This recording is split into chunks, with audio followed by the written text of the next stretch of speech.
Hello, hockey fans. What do I say? Well, hello, hockey fans. Minnesota hockey. Okay, stand by. Hello, hockey fans. You're watching the Minnesota Hockey Connection. We're on the air for the next half hour. I'm Kenny Gallagher along with Jerry Burrow. And Jerry, my goodness, high school hockey tournament has come and gone. And Hermantown came this close. But Matamidi they had to get their first championship. And, you know, you got to be happy for a school that gets their first championship. But at the cost of Hermantown losing, taking second place, if you will, Hermantown wanted that trophy just as bad as Matamidi, but Matamidi in an overtime game got it. Right. And I think both classes, big surprises. If you started that tournament and ask anyone who's going to win these two class tournaments, no one would pick Hermantown they could pick, but Matamidi and Hill Murray, no way. In the beginning of the season, Hill Murray wasn't in 90% of most people's preseason polls rankings. And I had them 9, but I still, when the start of the tournament, I still wouldn't have them winning that tournament. What changed? What happened? How did they do it? I think there was more parity this year in high school hockey. The last half of the season, especially in AA, where teams were winning and losing every week. It doesn't matter if you're number 1, 2, 3, 10. So anyone can beat anyone, we knew. And it's just the hard thing is winning 3 games in a row in Class AA because you have to play 3 days in a row. You don't have no break. And for Hill Murray, that just proves that they were in great shape. They had great coaching, and they had players that picked it up, the key players, and they did the job. With Matamidi, they were not a very good team in the beginning of the year. They lost to Hermantown 9-2. They lost to Hill Murray 6-1. They came back and beat Hill Murray at the end of the year, the regular season. Really? 3-2. Right. And then tournament, they from 9-2 to beat Hermantown. Yeah. So that's a changed team. Very good coach. 27 years. He's never won it, but I mean, well deserved, like you said. You got to be proud. You got to be happy for Matamidi. Again, Hermantown second place, and I would say to the coaching staff, the parents, the players of Hermantown, you boys came home with a trophy. You came home with medals around your neck. Yeah, you want to be first, but you've got some great memories, and you got some hardware out of it. Blake Biondi, Hermantown senior, UMD recruit, if you will, Mr. Hockey. That's right. And well deserved too. And he was one of the top 3. We didn't know which one going into Sunday when they named him, but well deserved.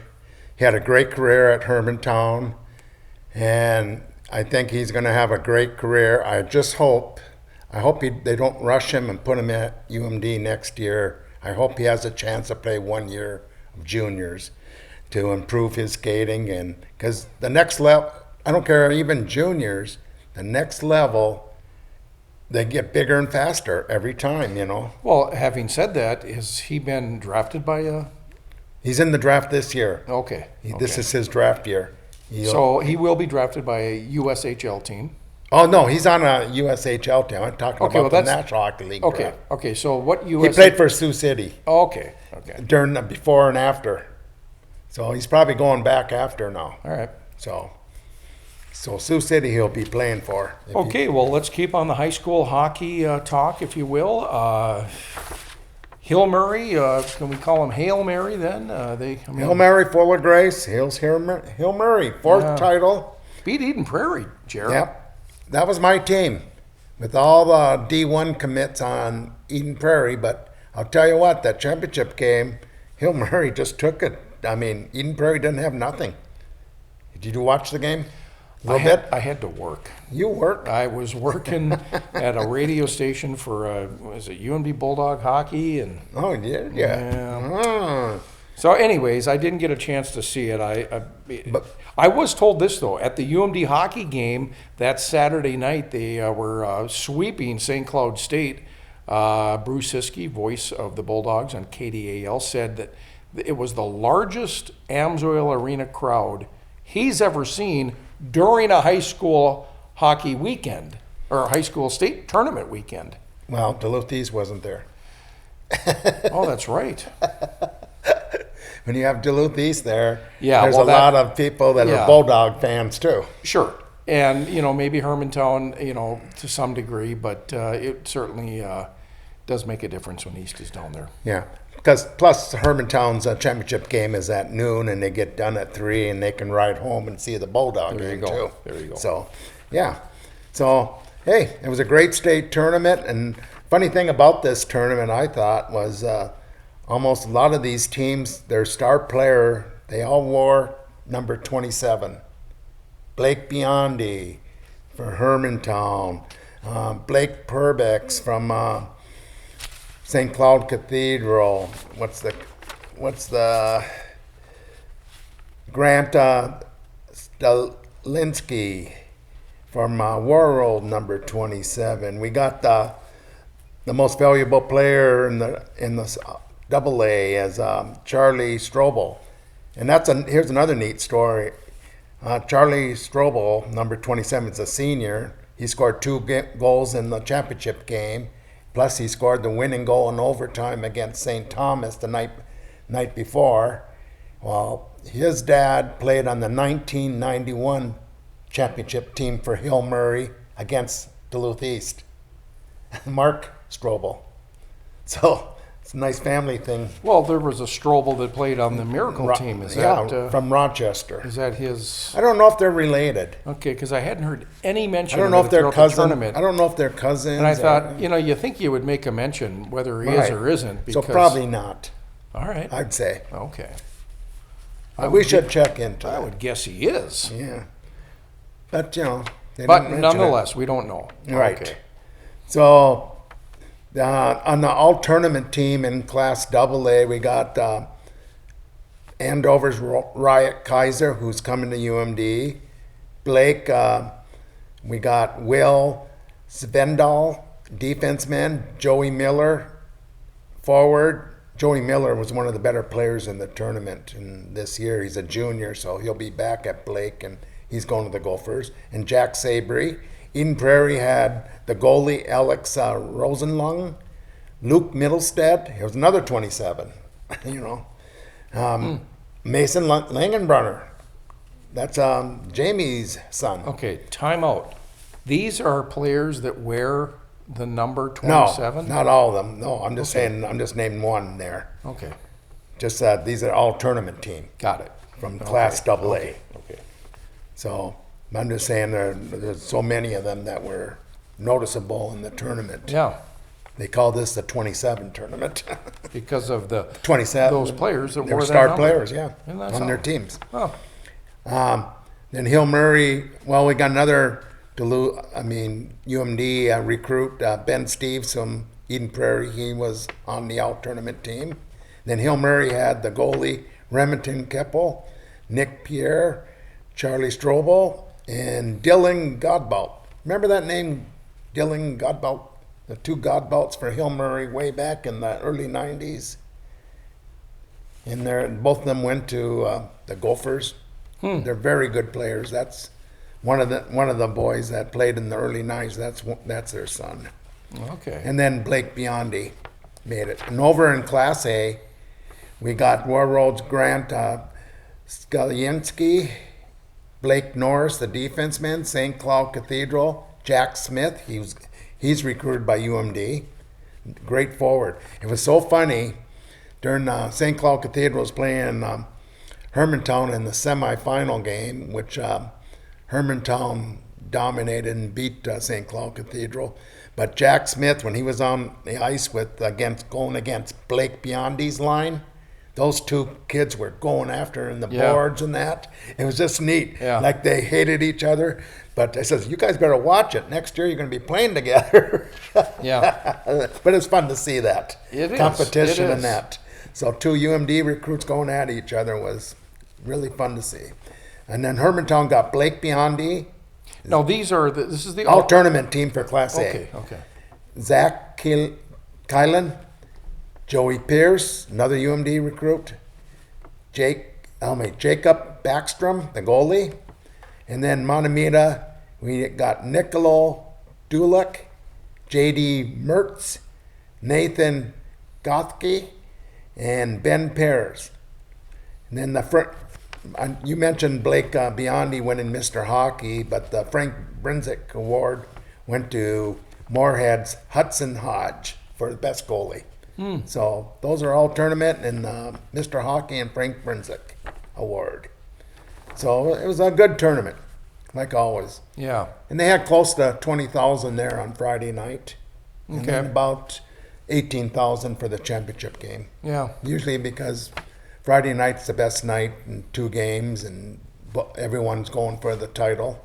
So that's why the crowds come in Friday night after work. So.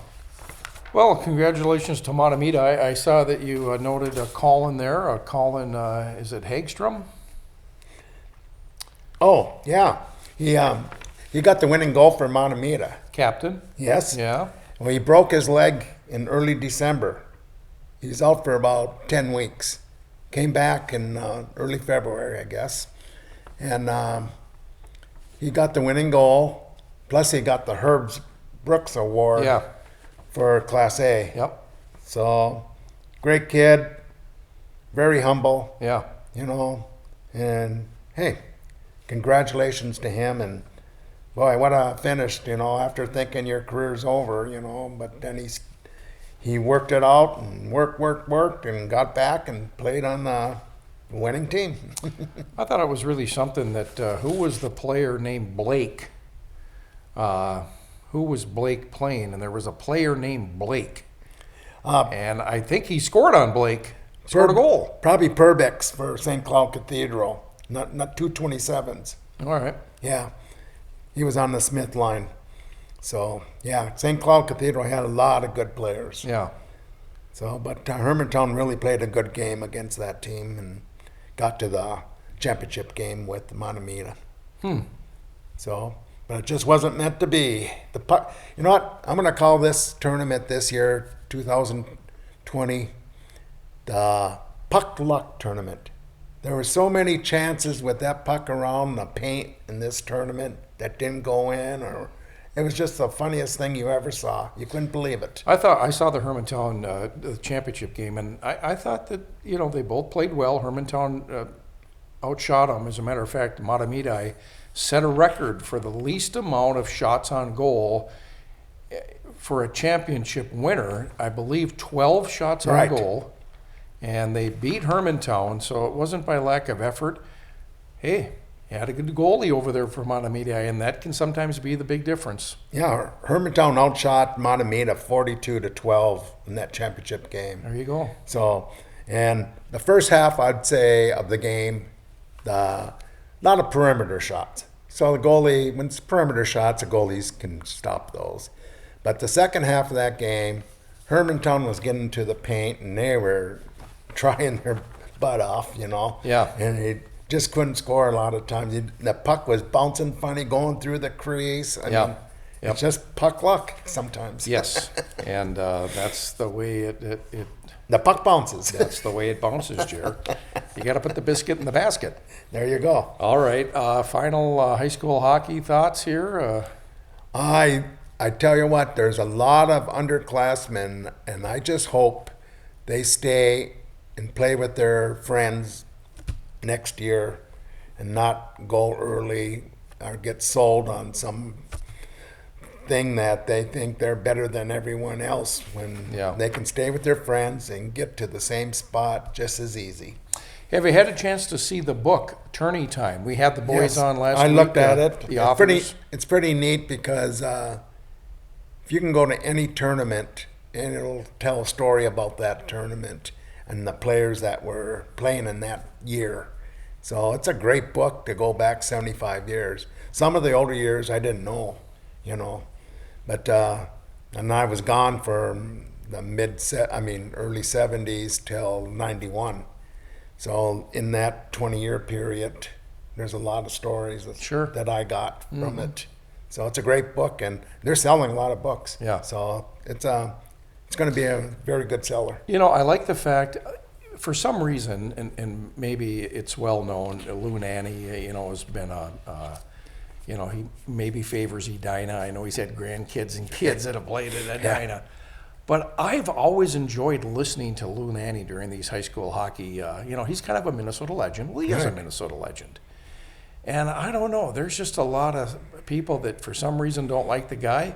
I never felt that way towards him, ever. I think it's more because Edina and everyone hates Edina. Yeah, well. I think it's more of that than anything. My goodness, he was general manager of the North Stars, a player for the North Stars. Right. Again, Lou from the Sioux. And I think the Wild talked to him a lot about decisions the Wild make because he knows the business. Yeah. But one of the things I really enjoyed is listening to Mark Parrish during the A games. Oh, did you? Well, he was a high school player. Right. And he was telling stories about his days with Bloomington Jefferson. Right. Yeah. He was in that 5-0 game when East beat Bloomington Jefferson. 95, 93, 94, 95 he played. Let's briefly talk about that. What was the significance? Now, that was Dave Spehar, Chris Locker, a great hockey team for Duluth East. Won it all, 1995. But what was the significance when they beat Bloomington Jefferson 5-0? Well, it's not kind of funny. I was in a section playoff game. I mean, that's a big win, but how big was it? I was sitting right in front of the coaches of Jefferson in a playoff game, section playoff game. They were scouting teams that they might play for the state tournament because they knew they were going to get to the state tournament, and they did. And I mentioned something to him. You better watch out you don't play East. Spehar, it's kind of tricky. And they just shook me off like. All of a sudden, turns out East is playing Jefferson in the state tournament. And most people thought Jefferson won 3 state tournaments in a row now. Are they going for their 4th? And everyone put them as favorites. So Spehar comes out that game with a hat trick. And so they had shirts made right away. Duluth East 5. Bloomington Jefferson 0. Any questions? And they could sell shirts from here to there. I went to Wee Fest that summer, and you won't believe the people that came up to me. Oh, I love that shirt, because people are starting to hate. You have the shirt? I had that shirt. I've never seen it. I've heard this story 100 times. I've never seen the shirt. Yeah, Duluth East 5, wow. Bloomington Jefferson 0. Any questions? Yeah. Well, again, it's one thing to beat them, but they beat them 5-0, which is, isn't that something? And it's kind of funny. The year before, Chris Locker couldn't play in the game against Jefferson. They played him in the semifinal games. Why? I think I just don't remember the reason, but it was something where he was suspended for a game or something. Right.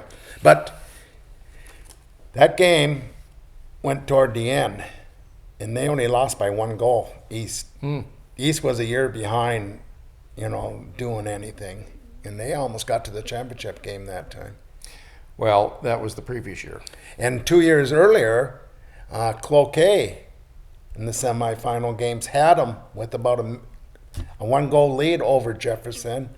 Jefferson scored in the last minute of play, or close to it, and then they won in overtime against Cloquet.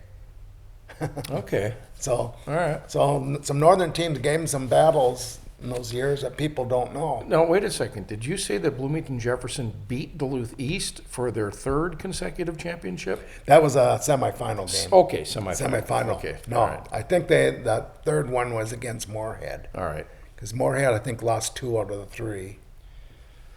Well, high school hockey is come and gone. It's always an exciting time of the year in the state of hockey. And congratulations to Matamidi, Class A champs, and AA champs Hill Murray. And I think it's good for high school hockey that teams like that can, rise to the top. And you got, when was the last time Hill Murray won the state championship? It's been a while. 2008. Oh, okay. Right around there, and then right. 91. Okay. And 83. Okay, I thought it was back in 91, but they did it in 2008. Okay, all right. NHL regular season ends Saturday, April 4th. 30 of the league's 31 teams will take to the ice. The Stanley Cup playoffs begin Wednesday, April 8th. Will the Wild be there? Stay tuned. The last possible day of the Stanley Cup final, Saturday, June 13th. Oh, it'll be done before Christmas. It will be done before the first day of summer and Grandma's Marathon. The NHL Scouting Combine is held June 1st through 6th in Buffalo, New York. The World Championships will be held in Switzerland in May. Anything local with the World Championships? You got local I think they players, just named. coaches? I think they just named coach, the Providence coach for the World Juniors next year. But going to the National Hockey League. Did you know the press can't go in the locker rooms now? Coronavirus? Yep. Oh boy. They won't allow them in the locker room now. All right. So I'm okay going home early still. You are, yeah. Jerry goes to the games, doesn't attend too many of the press conference events afterwards. Well, I can give you the answer. That's why. Yeah. I can give you the question and the answer. Okay. Minnesota Wild, 69 games in. They'll play Vancouver this Thursday. And then after that, they got a dozen games. But Minnesota. They got Vegas this Thursday. Yeah, Vegas is Thursday. Yeah. That's game. They have 13 games left, Right, including the Vegas game. 69 games in. The Wild, 35, 27, and 7. 77 points, 7-3 in their last 10 games, Jared. But atop the Western Conference, defending champs, St. Louis, 92 points, followed by Colorado, Right. Vegas, Edmonton, Dallas, Calgary, 79 points, Winnipeg, 78 points, and with the 8th spot, Minnesota, 77 points, but on their heels, Vancouver 76, Nashville 76, Arizona 74. Looks like Chicago's out with 70 points. But in the East, Boston 98 points, best in the league, followed by Tampa with 92 points, Washington 90 points. 7th place, Carolina in the East 79 points, New York Islanders 79 for the final playoff spot. And they're tied with 79 points with Toronto, but 79 or 78 points Florida, 76 points the Rangers. Detroit Red Wings, 70 games so far this season, 17 wins. They're the worst team in the NHL. Boy, isn't that something when you lose a player named Lidstrom and Yzerman, how fast things can go on the tank, huh? And I know Yzerman's been gone longer than Lidstrom. Dasu, he's one of my favorite people. Yeah. Yeah, exactly. So, boy, they got quite a rebuilding there to go. Yep. But Detroit, 17 wins on the season. And again, the Wild this Thursday, they'll host Vancouver, or Vegas. Vegas Golden Knights. And then they'll be at Philadelphia this Saturday. They'll host Nashville this Sunday. And then they'll be at Chicago. Well, they play Chicago 2 games next week. They'll host them on Tuesday and then be at Chicago on Thursday, and then at Winnipeg on Friday. And closing out the Wild schedule, games at home, Colorado, New Jersey, Buffalo. They'll be on the road, Jerry, at St. Louis, New York Islanders, Washington, and Nashville. And that's after next week's games, but it's going to be tough. A tough stretch for the Wild. You know what, looking at this, they got a lot of tough games, but you know what I think the most important games are? The 2 with Nashville, they're 1 point difference. Yeah. And they got them twice still. And the very last game, it might come down to that last game of the season when they go to Nashville on in April 4th there. Yeah. I think that's... Well, the Wild closed the season with 4 road games at St. Louis, New York Islanders, Washington, and Nashville. Oofda. Yep. Oh boy, look out. But how about Ovi, Alex Ovechkin? He's, I think, 2 goals away from his 50-goal season, which would be his 9th 50-goal season. And if he does it, which he more than likely will, but they got to play the Wild, so he'll do well against, they always do well against the Wild, but he will tie, I believe, Wayne Gretzky and Mike Bossy for the most 50-goal seasons. And he's right now 6th in the NHL in goal scoring. And he'll pass, I think, Mike Gartner My goodness. Yeah, he'll get in He's there. never hurt, this guy. He's never Right. injured. So how many 50-goal seasons has he had? Eighth. He's on the verge of he's his. got 8? He's on the verge of his Holy ninth. jeez. That has to almost be a record. isn't it? Again, he will tie. If he does it, he'll do it. He'll tie Gretzky and Bossy for the most 50-goal seasons. Wow. And it's amazing how a guy like that, anyone that can shoot more goals than their age, you're having a good season. I don't care if you're 21. Is he 42 I think he's 38. or 38? Yeah, but he's been, Okay. I mean, you Yeah, not 42. You're right. I was thinking he's not 40 yet. Okay. Nonetheless, Right. he's going to play another. He might play another 42 years. He'll play another 5 years. Yeah. He'll play another 5 years. You think so? Oh yeah, yeah, yeah. Will he break Gretzky's record? No, he won't break that. I think he averages 42 goals a season. Maybe Okay. that's what I was reading. That's more like it. He's don't- going to I come don't- close. He's going I to come don't close. know. That's we'll see. amazing, no matter what. Just what he's done. If he stopped right now, it's an amazing career. One of the best one-time shots in the game. No doubt about it. Better than Dumba. Yeah. Dumba's good, He's got his 4 goals this but year. Ovi's better. Thank you for that. UMD Bulldogs will take on Miami of Ohio in the opening. Well, no, the NCHC playoffs. Right. Best out of 3. Mm-hmm. And they're at home. They came this close to the share of the Penrose Cup, but But they're not to back be. in 4th place. So number 1 seed. If the season ended right now, pairwise, they'd have a number 1 seed for the regions. Mm-hmm. So, but they got to do good, and then get to the championship game down in St. Paul, the XL Energy with the Frozen face-off. So we're not going to look past the NCHC playoffs because No, you want to keep on playing good. yeah, that's going to determine a lot of these seedings Right. as well. And hopefully, I hope they can get out to Colorado and be in the Denver bracket, All right. because I'll be out there. Oh, nice. Well, with that, we've got to go. We want to thank the staff at PACT-TV, where this program's produced. And find us online, MinnesotaHockeyConnection.com, and our Facebook page at Minnesota Hockey Connection, on Facebook. And like us, and we'll like you back. And, Jer, that's it. We'll be back next week to drop the puck. Yeah, juniors, college, pros, hockey doesn't stop yet. Not yet. We'll see you next week.